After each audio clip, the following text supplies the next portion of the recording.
오는 11월 15일 이 대표의 1심 재판 결과가 검찰개혁의 향방에 큰 영향을 미칠 것으로 보입니다. 만약 이 대표에게 유죄 판결이 내려진다면 이는 검찰개혁의 동력을 약화시킬 수 있습니다. 반대로 무죄 판결이 나온다면 이는 검찰개혁의 필요성을 더욱 부각시킬 수 있는 계기가 될 수 있습니다. 이재명 더불어민주당 대표가 검찰개혁에 대한 강한 의지를 보이고 있습니다. 최근 공직선거법 위반 혐의로 재판을 받고 있는 이 대표는 검찰의 징역 2년 구형을 받은 후 검찰개혁의 필요성을 더욱 강조하고 있습니다. 잠깐 여기서 좋아요, 구독 눌러주세요. 그의 주장에 따르면 현재의 검찰 시스템은 정치적 중립성을 잃고 권력의 도구로 전락했다는 것입니다. 이재명 대표는 1심 공판 최후 진술에서 검사는 자신이 모시는 대통령의 정적이라고 해서 상대라고 해서 권력을 남용해 증거를 숨기고 조작하고 없는 사건을 만들어서 감옥을 보내고 정치적으로 죽이고 결국 국민들의 선택권을 빼앗고 하는 게 맞냐? 검찰이 이런 식으로 국가 공권력을 남용하고 수사권 기소권을 남용해서 특정인을 표적으로 해서 없는 죄를 만들고 고생시키고 어떻게 될지 알 수 없으니 저로서도 엄청나게 불안하다.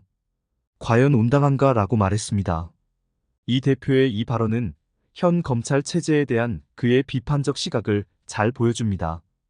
그는 자신의 사례를 들어 검찰의 편향성을 지적하며 이것이 단순히 개인의 문제가 아닌 시스템의 문제라고 주장합니다. 이 대표의 이러한 주장은 검찰의 강력한 반발을 불러일으키고 있습니다. 검찰은 자신들의 수사가 정당하고 중립적이라고 반박하고 있지만 이 대표와 민주당은 이를 검찰의 조직 보위라고 비판하고 있습니다. 이 대표와 민주당은 검찰 개혁을 위한 입법 활동을 더욱 강화할 것으로 보입니다.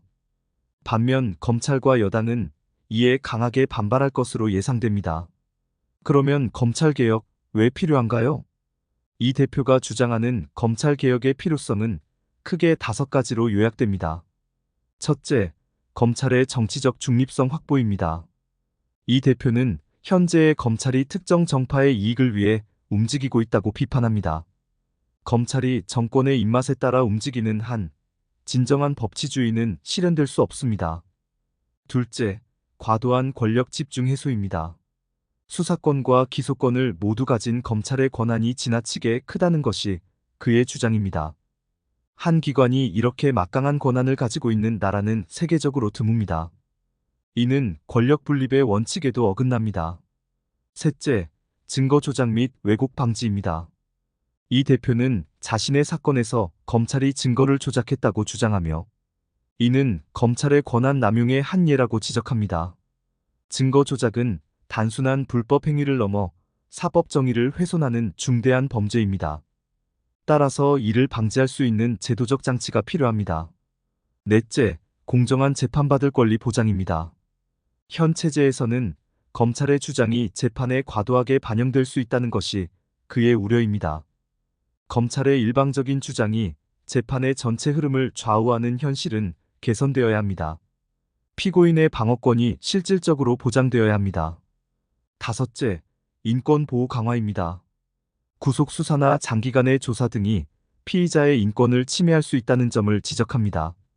무죄 추정의 원칙이 지켜지지 않는 현실은 심각한 문제입니다. 수사 과정에서의 인권 보호 장치를 강화해야 합니다. 그러면 검찰 개혁의 주요 내용은 무엇일까요? 이 대표와 민주당이 추진하는 검찰 개혁의 주요 내용은 다음과 같습니다.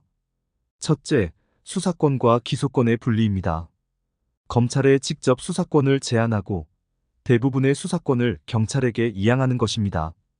이를 통해 검찰의 권한을 분산시키고 수사와 기소의 균형을 맞출 수 있습니다. 한국 검찰은 수사권 경찰 지휘과 기소권을 다 갖고 있는 이상한 구조입니다.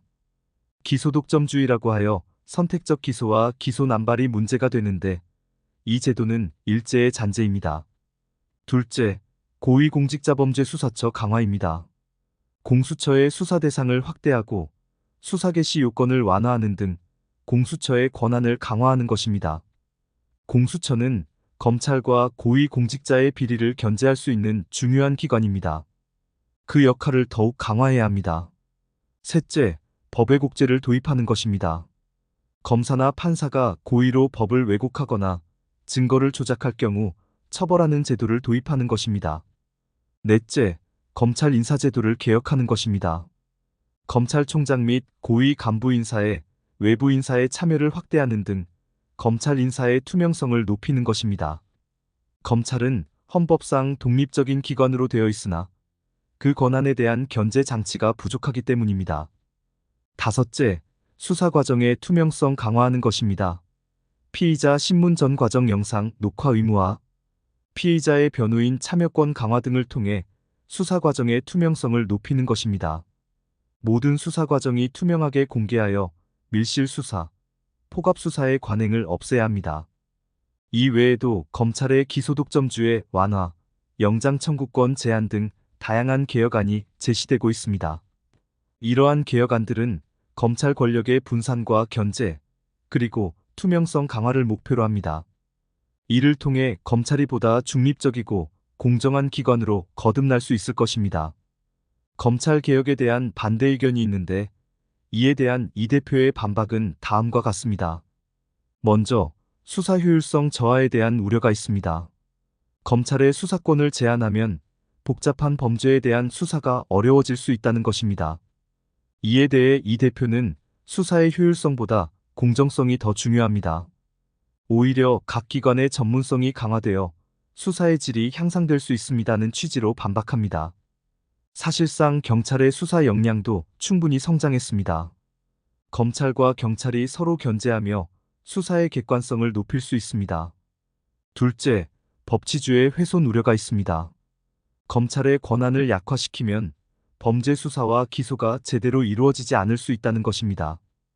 이에 대해 이 대표는 진정한 법치주의는 권력기관의 독점적 권한이 아닌 견제와 균형에서 나오는 것이고, 검찰개혁은 오히려 법치주의를 더욱 공고히 할 것이라고 반박합니다.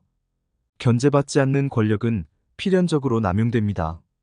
검찰 권한의 분산은 오히려 법치주의를 강화하는 길입니다. 마지막으로 정치적 중립성 훼손 우려가 있습니다. 검찰 개혁이 오히려 검찰을 정치권의 통제 하에 두게 될 수 있다는 우려입니다. 이에 대해 이 대표는 현재의 검찰 구조가 이미 정치적 중립성을 상실했기 때문에 검찰 개혁을 통해 정치적 중립성을 회복할 수 있다고 반박합니다. 권한이 분산되고 견제 장치가 마련되면 검찰이 특정 정파의 이익을 위해 움직이기 어려워집니다. 이것이 진정한 정치적 중립성입니다. 검찰 개혁을 둘러싼 여야의 갈등도 심화되고 있습니다. 여당인 국민의힘은 이 대표와 민주당의 검찰 개혁 추진이 정치 보복이라고 비판하고 있습니다. 국민의힘은 민주당의 검찰 개혁 주장은 이재명 방탄입법이며 결국 자신들의 비리를 덮기 위한 것이라며 강하게 반발하고 있습니다. 이에 대해 민주당은 검찰 개혁이 특정 정파의 이익을 위한 것이 아니고 우리 사회의 민주주의를 위한 것이라고 반박합니다. 여당도 언젠가는 야당이 될 수 있습니다. 검찰 권력의 남용은 여야를 가리지 않고 모두에게 위협이 될 수 있다는 사실을 망각해선 안 되겠습니다. 한편 검찰 개혁의 성공을 위해서는 국민들의 지지와 참여가 필수적이라는 점을 강조하고자 합니다. 검찰 개혁은 결코 쉬운 과제가 아닙니다. 하지만 국민 여러분의 지지가 있다면 반드시 이루어낼 수 있습니다. 검찰 개혁은 한 명의 정치인이나 특정 정파의 이익이 아닌 국민 모두를 위한 것임을 이해해 주시기 바랍니다. 검찰 개혁은 단순히 한 정치인이나 정당의 문제를 넘어 우리 사회의 민주주의와 법치주의의 미래를 좌우할 중요한 과제입니다.